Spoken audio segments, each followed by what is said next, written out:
तो ये कहानी है एक ऐसे ब्रिलियंट सर्जन की जो मौत को हराने की धुन में एक बहुत ही भयानक रास्ते पर निकल पड़ता है। एक ऐसा रास्ता जहां हकीकत और वहम के बीच की लकीर ही मिट जाती है। चलिए समीर की इस डरावनी कहानी में उतरते हैं। और जानते हैं इस कहानी की शुरुआत कहाँ से होती है? समीर के ही कहे हुए इन खौफनाक शब्दों से। ये बात उसने अस्पताल के एक चौकीदार से कही थी और बस यहीं से उसके इस डरावने जुनून का पर्दाफाश होना शुरू हो जाता है। तो हाँ, चलिए अब जरा करीब से जानते हैं इस कहानी के हीरो या कहें विलेन समीर को। एक ऐसा जीनियस जिसकी काबिलियत जितनी बड़ी थी, उसका राज उतना ही खौफनाक। देखिए, दिन के उजाले में तो वो एक बहुत ही मशहूर और काबिल सर्जन था, लेकिन रात का अंधेरा होते ही उसका एक दूसरा ही रूप सामने आता था। वो एक ऐसा साइंटिस्ट बन जाता था जिसे लगता था कि वो मौत को भी मात दे सकता है। उसे पूरा यकीन था कि लावारिस लाशों पर कुछ भयानक प्रयोग करके वो उन्हें फिर से जिंदा कर सकता है। तो उसका ये जो एक्सपेरिमेंट था, उसका तरीका बड़ा ही कह सकते हैं तय था। वो मुर्दा घर से एक लावारिस लाश का इंतजाम करता, उसे एक बड़े से कांच के चैम्बर में रखता और फिर उसमें एक खास केमिकल मिक्सचर डालता। इसके बाद उसका काम था बस इंतजार करना, जिंदगी के किसी छोटे से छोटे निशान का। और फिर एक रात उसे लगा कि वो कामयाब हो गया। उस लाश ने अपनी आंखें खोल दी, लेकिन बस इतना ही, और कोई हरकत नहीं। समीर के लिए ये नाकामी बर्दाश्त से बाहर थी। वो गुस्से से पागल हो गया और उसने उस लाश को अपनी लैब से उठा के बाहर फेंक दिया। लेकिन जैसे ही समीर ने गुस्से में मुंह फेरा, कुछ ऐसा हुआ जिसने उसके पैरों तले जमीन खिसका दी। वो लाश अपने पैरों पर उठ खड़ी हुई थी और लैब की खिड़की से उसे घूर रही थी, और उसके चेहरे पर थी एक बहुत ही अजीब रहस्यमयी मुस्कान। अब यहां से कहानी एक और भी ज्यादा अजीब, एक और भी ज्यादा खतरनाक मोड़ लेती है। समीर का ये अधूरा एक्सपेरिमेंट उसके जुनून को एक बिल्कुल नए रास्ते पे ले जाता है। तो हुआ ये कि समीर अब एक नई, बिल्कुल ही पागलपन भरी थ्योरी के पीछे पड़ गया था। उसे लगता था कि आईनों के अंदर ना एक दूसरी दुनिया है, और जो हमारी परछाई है वो सिर्फ एक परछाई नहीं, बल्कि एक अलग वजूद है, एक क्लोन जो बस सही मौके का इंतजार कर रहा है हमारी दुनिया में आने के लिए। और उसका घमंड, वो तो उसके शब्दों में साफ साफ झलकता था। वो कहता था, बस एक बार ये एक्सपेरिमेंट सफल हो गया तो पूरी दुनिया में मेरा नाम हो जाएगा। वो ये नहीं जानता था कि ये कामयाबी उसे किस अंधेरे में धकेलने वाली थी। और फिर आईने के अंदर जो शुरू हुआ वो किसी बुरे सपने से कम नहीं था।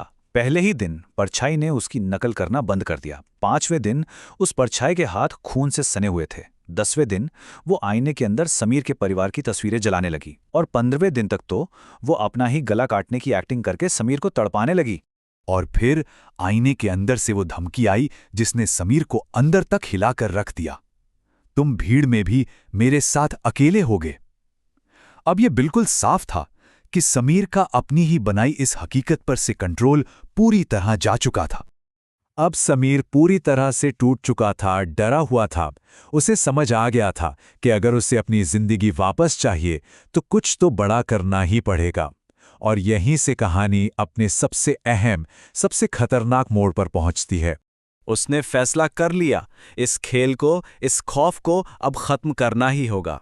और उसका तरीका, वो उस आईने को ही तोड़ देगा।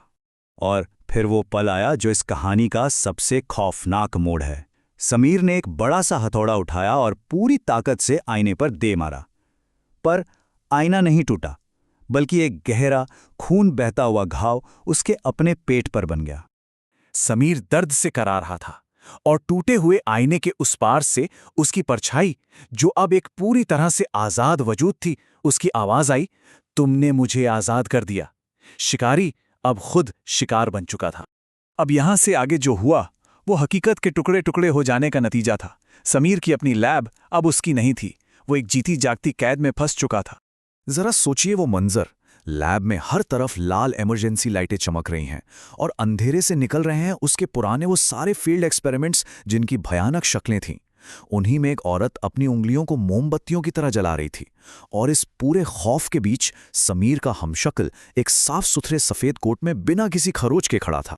और फिर समीर के हमशक्ल ने साफ साफ कह दिया, अब तुम इस लैब के अंधेरे में रहोगे और मैं तुम्हारी जगह दुनिया पर राज करूंगा।